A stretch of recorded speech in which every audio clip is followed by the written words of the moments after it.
태극신검 이해를 시작하겠습니다. 정의와 정의 8개부터 시작하면 되죠. 저번 시간에 국가를 다루었죠. 국가를 다룰 때는 제도와 정의를 필수적으로 다루어야 된다 했죠. 그래서 국가에 이어 정의를 다루고 있음을 알 수가 있어요. 정의는 정확하게 주고받는 행위의 개념이다. 개인 간의 거래 속에서 현존한 정의 개념은 사회적으로 확장하여 사회적 정의를 현현하게 하고 인류 전체로 확장하여 보편적 정의를 현현하게 한다. 의도적으로 정의를 파괴하는 쪽이 불의이며, 정의는 피해를 입은 자 혹은 집단을 통해 모습을 드러낸다. 따라서 정의는 어떤 특정 개인이나 집단에 머물러 있지 않고 움직인다. 정의의 형태는 사회적 관계 속에 내재되어 있으며 만들어진 것들이 속성상 끊임없이 변화의 과정을 거친다. 절대자는 사회의 정의가 크게 어그러졌을 때 세상의 모든 신금을 이용하여 구체적 뜻을 간직한 의지를 드러낸다.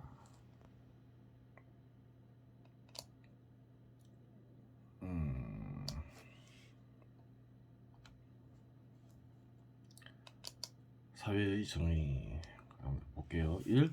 정의는 정확하게 주고받는 행위의 개념이다. 고찰.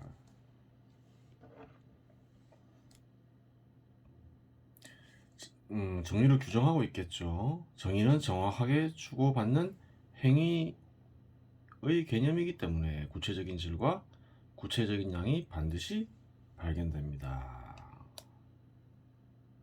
그래요. 이게 무슨 말일까? 이런 생각을 할 수 있겠죠.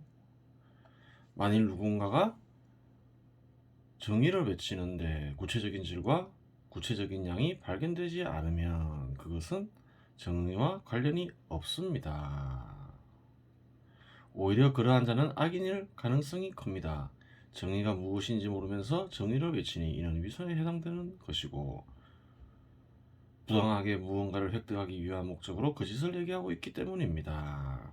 정의에는 반드시 구체적인 질과 구체적인 양이 있다는 거예요. 왜 그렇게 될까요? 이 글을 쓴 이는 정의는 인간이 주고받는 행위에서 생기는 개념으로 보기 때문이죠. 사람과 사람 사이의 행위에는 무엇이 발견될까요? 주고받는 행위가 발견된다는 거예요. 주고받는 행위가 없다면 정의라는 것은 존재할 수 없다라고 이렇게 보는 것이지요. 한번 볼게요. 만원의 가격의 물품을 다른 누군가에게서 얻으면 만원의 화폐를 지불해야 합니다. 사람은 시장에서 거래를 하고 살죠. 현 시대 사람들은. 여기서 구체적인 질은 물건과 화폐의 교환이며 구체적인 양은 그에 해당하는 금액이겠죠. 어떤 개인이 그래요. 우리 거래를 할 때 주고 받죠. 화폐를 주고 물건을 받는 경우가 있죠. 거기에서 화폐와 물건을 주고 받는 것만 화폐와 물건을 교환하는 것은 일종의 질에 해당하는 것이고 금액은 뭔가요? 그래요. 양에 해당하는 것이겠죠. 어떤 개인이 다른 개인의 눈을 상하게 했다면, 예를 들어서 폭력을 행사해서 눈을 상하게 할 수 있잖아요. 눈을 상하게 하는 만큼의 대가를 지불해야 합니다. 상하게 한 만큼의 대가는 피해를 입힌 개인의 눈이 가장 정의에 적합하나 그에 해당하는 금전이 될 수도 있겠지요. 그렇죠. 눈을 다치게 했으면 그래 상대방도 눈을 다치게 상대방도 당신을 그래요. 상대방도 다친 만큼 상대방을 다치게 하고 싶겠죠. 하지만 금전으로 해결할 수도 있잖아요. 그래요.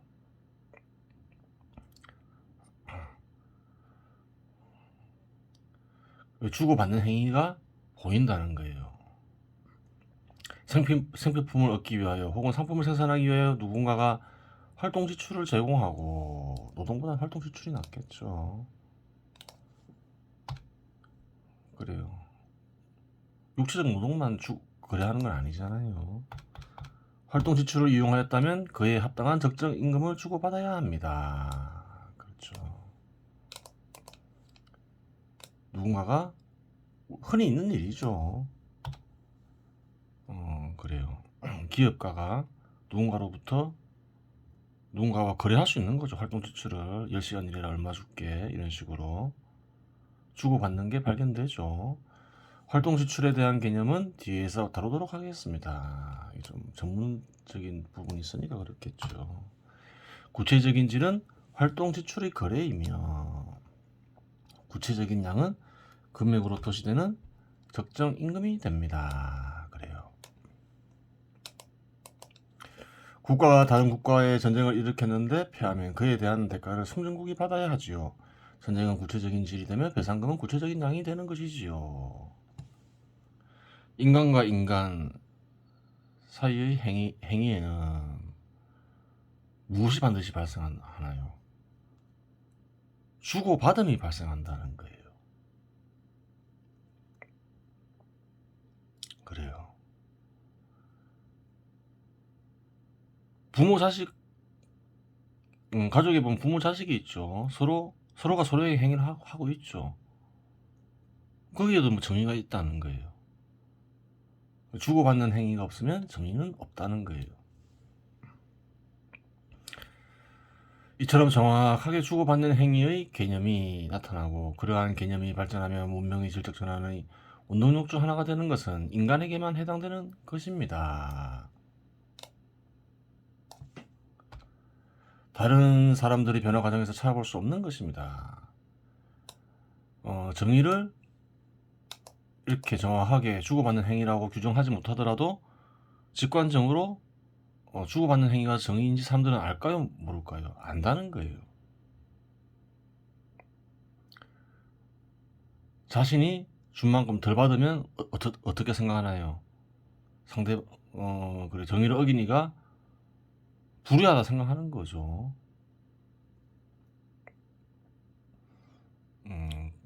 그렇죠. 이 정의를 직관적으로 알고 정의를 이루려고 하는 거는 인간에게만 해당되는 거죠.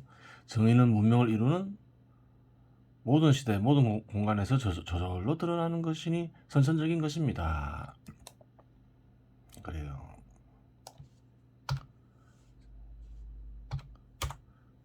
정의는 주고받는 행위이다. 그래서 반드시 구체적인 질과 구체적인 양이 있다. 이것을 아는 게 중요한 거예요.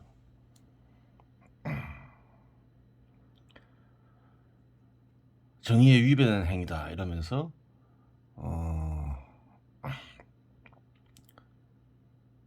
사회에 분란을 일으키는 경우가 많잖아요. 근데 구체적인 질과 구체적인 양이 없으면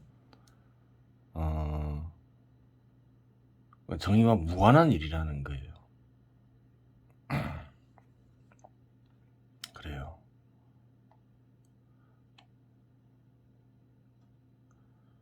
그다음 볼게요. 개인 간의 거래 속에서 현존한 정의의 개념은 사회적으로 확장하여 사회적 정의를 현존하게 하고 인류 전체로 확장하여 보편적 정의를 현존하게 한다고 잘. 개인 간의 거래에서 발견되며 나아가 개인 간의 행위나 관계에서 발견되는 개인적 정의를 짧게 표현하면 한무라비 버전에 나오는 표현이 눈에는 눈, 이에는 이지요. 그래요. 개인 간의 행위는 어떤가요? 주고받는 행위가 있죠. 상품 거래를 하거나 아니면 여러 행위 속에서 정의가 주고받는 행위가 보여요. 다른 얘기 어떤 행위를 하면 반드시 정의 문제가 발생하죠. 다른 사람을 상대로 행위를 하게 되면. 그래요.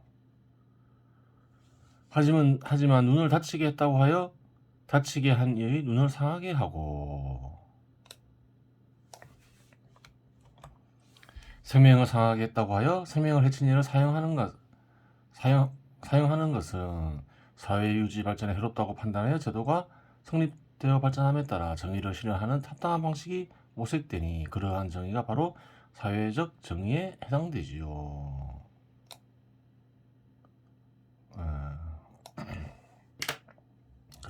다치게 했다 해서 예를 들어 똑같이 다치게 하고 그래요.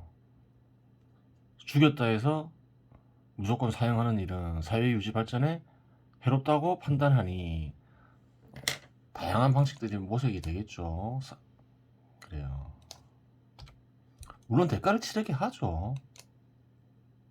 그렇게 하지 않으면 정의가 서지 않으니까 그렇죠. 정의가 안 서면 또 뭐가 어떻게 되나요? 사회가 유지되기 어렵죠.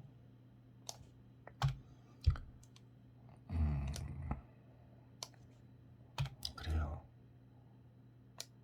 사회적으로 어떤 정의를 실현하려고 하는 거예요. 이 부분에 대해 좀 더 구체적으로 살펴보겠습니다. 개인적 정의 상당 부분을 사회적 정의로 전환시키는 이유는 제도의 필요성 때문입니다. 이는 개인적인 측면에서 살펴볼 수 있고 사회적인 측면에서 살펴볼 수 있습니다. 개인적인 측면의 경우 예를 들어 보겠습니다. 폭행을 당한 사람이 대가를 받기 위해 살인을 할 수도 있습니다. 불의가 발생했는데 더 큰 불의가 발생할 수 있는 것이지요. 그렇죠. 개인들 간에 서로 정의를 실현해라 이러면 더욱더 큰 불의가 생길 수가 있는 거예요. 누군가가 나를 다치게 했다. 정의를 실현해야 되겠다. 저 사람 다치게 해야 되겠다. 죽여버릴 수도 있잖아요.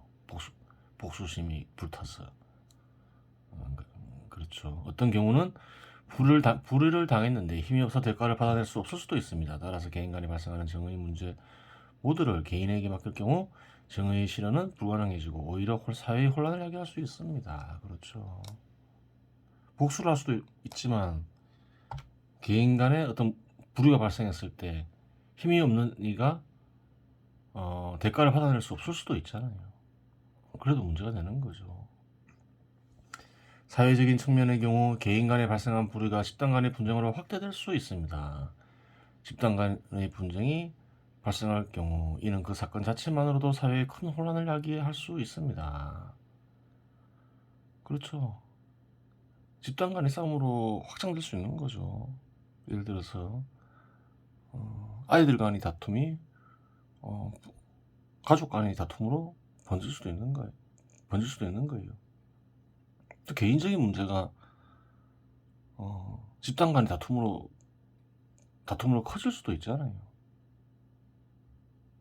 그래요. 예를 들어서 개인적인 문제. 그런 사례는 참 많겠죠.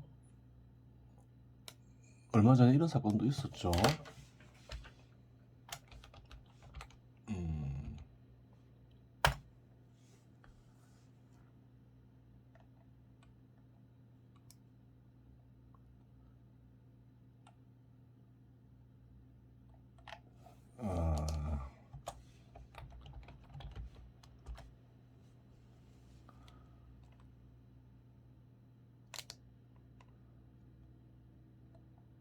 첼리스트가 있었는데 남자친구에게 늦은 기가 둘러대느라 거짓말을 했다. 무슨 거짓말을 했나요? 늦게 들어갔는데 그래요. 그 술자리에서 윤석열 대통령과 한동훈 법무부 장관 등이 김앤장 변호사들과 심야 술자리를 가졌다. 이제 이런 거짓말을 했다는 거죠. 그래서 늦게 들어갔다. 개인 간에 있었던 거죠. 그런데 어떤 계기를 통해서 사소한 충돌이지만 집단과 집단의 충돌이 발생했다는 거예요. 뭐 이런 경우는 찾아보면 많겠죠. 이런 언급한 분쟁은 사소한 충돌이고 충돌은 사소한 충돌이고 그래요. 그럴 수도 있는 거예요.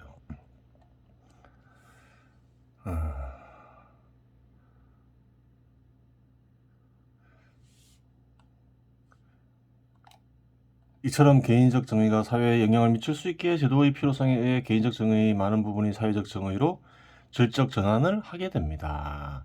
우선 사회적 정의의 핵심 형태 중 하나인 적정임금을 살펴보겠습니다. 적정임금을 살펴보는 것은 임금과 관련된 임금과 관련돼서 정의 문제가 많이 대두되기 때문에 한번 살펴보았던 것이겠지요. 적정 임금을 우선 언급하는 이유는 현 시대의 중요한 사회적 원리와 연결되어 있기 때문입니다. 이 적정 임금은 사회에 있어서 사회의 중요한 문제가 된다는 거예요. 그렇게 생각했던 것이죠. 이 글을 쓴 이는 그 당시에. 적정 임금은 전체 사회에서 평균에 입각해 구체적으로 확정됩니다. 어느 정도 임금이 적정 임금이냐? 나름대로 구할 수 있는 방법은 있죠. 뭐 평균 입각해서 구할 수도 있고. 글쎄요. 이것이 가장 좋은 방법인지는 모르겠으나 뭐 쉽게 접근할 수 있는 방법이겠죠. 어떤 기업가가 자본을 투자하여 1000명 정도의 근로자들의 활동 지출을 이용하였다고 가정해 보겠습니다. 그래요.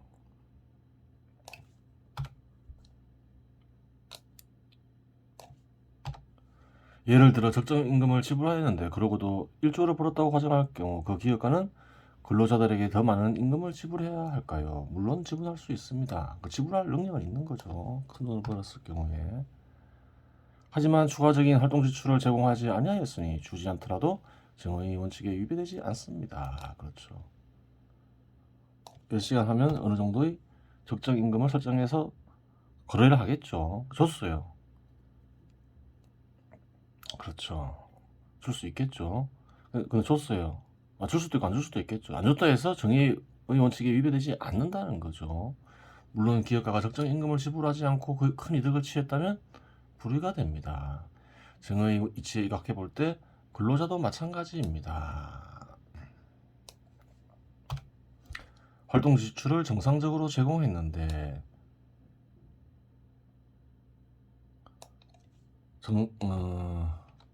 적정 임금을 받지 못하고 있다면 불이익을 당하고 있는 것이며 적정 임금 이상을 받고 있다면 기업가의 자비에 의한 것인지 아니면 기업가가 불이익을 당하고 있는 것인지 분석해 보아야 합니다.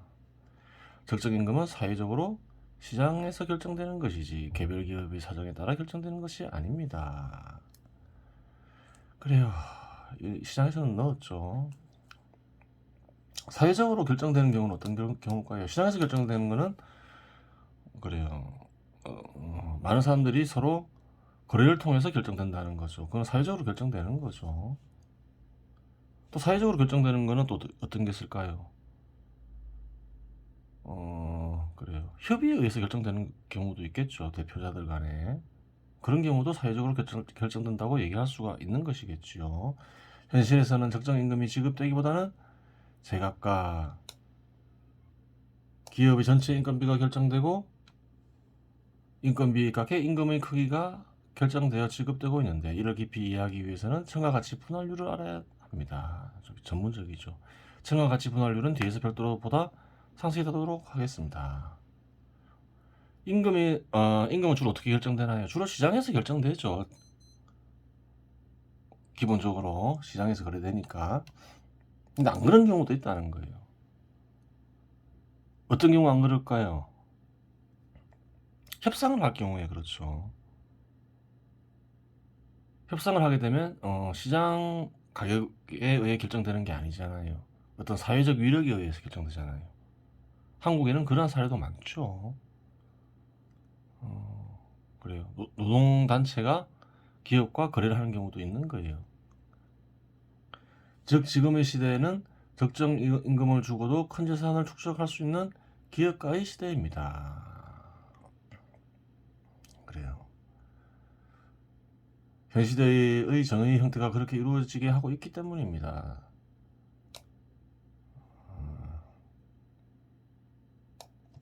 임금을 받는 노동자보다 더 어렵게 사는 기업가도 많으니 단순히 기업가의 시대라고 하면 안 되지요. 큰 재산을 축적한 기업가들은 축적한 재산을 다시 자본의 형태로 투자할 수 있습니다. 이런 사회에서 인간들이 생존 개발이 되는 직업을 만들어내지요. 따라서 그들이 지금 시대의 주역이 되는 것은 선천적인 것입니다.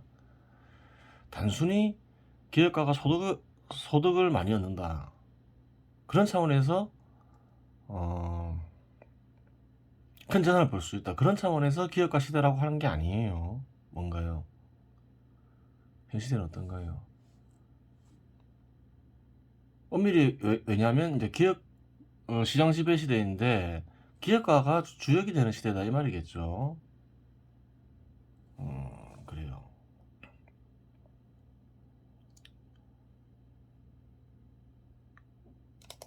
기업가가 주역이 되는 시대입니다. 그래요. 기업이 없으면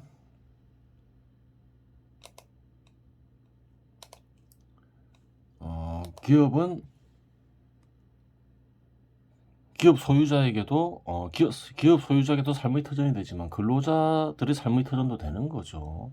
그래서 기업가 시대라고 하는 거예요. 기업가가 사회 구성원들을 어떤가요? 사회 구성원들 직업을 만들어서 삶의 터전을 만들잖아요. 그래서 기업가의 시대다 이렇게 얘기할 수 있는 거예요. 기업가가 주역이 되는 시대다. 여기서 무수한 질문들이 나올 수 있습니다. 기업 사정이 어려워 적정 임금을 지급하면 적자가 발생하여 자본을 유지할 수 없다는 사람들도 있을 것이며, 기업가가 충분한 수익을 내면서도 적정 임금을 지급하지 않는다는 근로자도 나올 것이며, 회사가 어려워 적정 임금을 지급하지 못하더라도 다른 곳에 취업하기 어려워 활동 지출을 제공하는 근로자도 있을 것이며,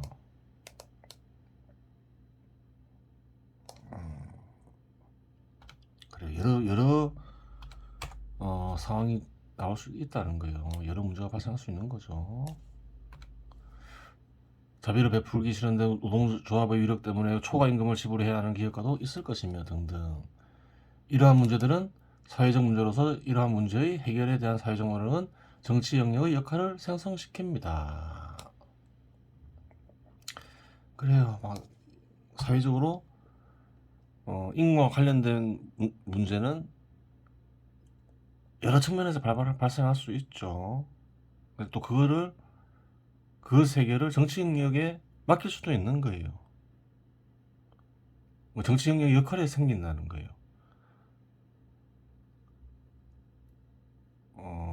정치 영역이 직접 개입하기도 하지요. 최저임금 결정 같은 경우에. 이러한 부분들을 완전히 해결하기는 쉽지 않겠으나 국민들이 정의롭다고 느낄 정도로 제도를 정비하는 기능을 수행해야 하죠. 물론 제도의 정비는 생산성과 동시에 고려되어 진행되어야 하는데 이 부분은 다소 복잡하고 전문성을 요구하니 뒤에서 별도로 다루도록 하겠습니다. 그 쉬운 문제는 아니겠죠. 또한 정부의 이러한 역할은 또 다른 문제를 야기합니다. 그래요. 인공과 관련된 문제를 해결할 역할이 정부가 있다는 거예요. 근데 해결하기 위해서 정부가 개입하면 어떤 문제가 생기나요?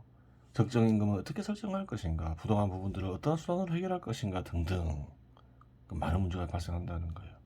실상 이러한 문제들은 조금만 생각해보면 누구나 쉽게 해결책을 찾을 수 있는 문제들이기도 하니 우선 이 정도에서 마치도록 하겠습니다. 미러스니는 그렇게 어려운 문제가 아니다. 조금만 생각해보면 해결할 수 있는 문제다. 하지만 뒤에서 다루겠다. 이렇게 얘기하고 있는 거예요. 뒤에 보면 알겠죠. 어떤 해결책을 제시하는지. 개인적 정의 실현은 제도의 판단에 따라 사회적 정의 실현으로 포섭됩니다. 언급을 했죠. 문명의 발전 정도가 일정 수준에 이르면 다른 개인이 어떤 개인을 신체적으로 상하게 했다고 하여 개인적으로 찾아가 복수를 할 수 없도록 법적 장치가 마련되어 있습니다. 그렇죠. 또한 활동 지출을 제공하거나 이용할 때 매겨야 되는 임금 역시 사회적 합의에 의해 결정되기도 하지요. 한국 정부는 최저임금의 형태로 사회 전체 인건비를 조정하려고 하죠. 그렇죠. 즉 경우에 따라 제도는 필요에 따라 개인적 정의 영역을 사회적 정의 영역으로 포섭시키고 정치 영역에서 다루게 합니다. 그래요. 사회적으로 임금을 처리하는 방식이 어떤 게 있나요? 시장에서 이루어지는 그래요. 자연적인 방식이 있고 또 정치 영역에서 이루어지는 인위적인 방식, 이렇게 두 가지로 나누어서 생각해 볼 수가 있는 거예요. 현 시대에서는 두 가지가 다 있죠. 한국에서는 주석이 있죠. 주석은 뭔가요? 기업가가 주역이 되는 시대라 해서 기업가 소득이 근로자 소득보다 더 많다고 생각하면 안 돼요. 볼게요. 2010년 이전까지 근로자가 가구와 근로자의 가구의 소득에 큰 차이가 없었지만 2010년 이후에는 근로자 가구 소득이 근로자 외 가구 소득보다 월등히 커지며 큰 차이가 발생했다는 사실을 확인할 수 있다. 그 사실인가? 그래요. 보면 알겠죠. 쭉 이런 이제 가구 생산자 가격 향을 조사했던 적이 있지요. 근로자 가구 소득, 근로자 외 가구 소득, 글쎄 평균값이겠죠. 2010년에 근로자 가구 소득은 평균 363만 5천 원 한 달에. 근로자 외 가구는 사업가죠. 사업가는 기업 소유자라 볼 수 있는 거죠. 256만 7천 원이죠. 근로자 가구 소득이 더 커요. 평균값이든 그게 중위값이든. 2000년에 어떨까요? 근로자 외 가구가 하고 근로자 가구하고 비슷하죠. 그래요. 2010년 이후에는 근로자 가구 소득이 근로자 외 가구 소득보다 훨씬 커요. 그렇다 해서 근로자의 시대가 아니라는 거예요. 왜? 기업가가 사회 전체 소득과 직업을 만들어내기 때문에 그런 것이지요. 그렇게 되는 거예요.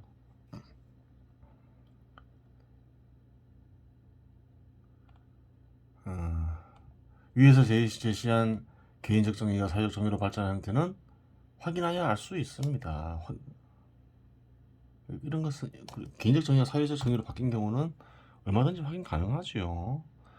하지만 제도 자체와 관련된 정의는 쉽지 않습니다. 제도 자체와 관련된 정의는 제도가 생존과 발전을 위해 기능이 이루어지는 과정에서 드러나는 것입니다. 그래요.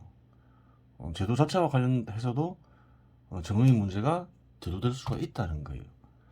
기능은 인간을 통해 이루어지고 인간은 기능을 수행하는 과정에서 다른 인간들과 관계를 형성하게 되며 관계 형성 과정에서 인간들의 행위가 이루어지니 필연적으로 정의의 문제가 대두되게 됩니다.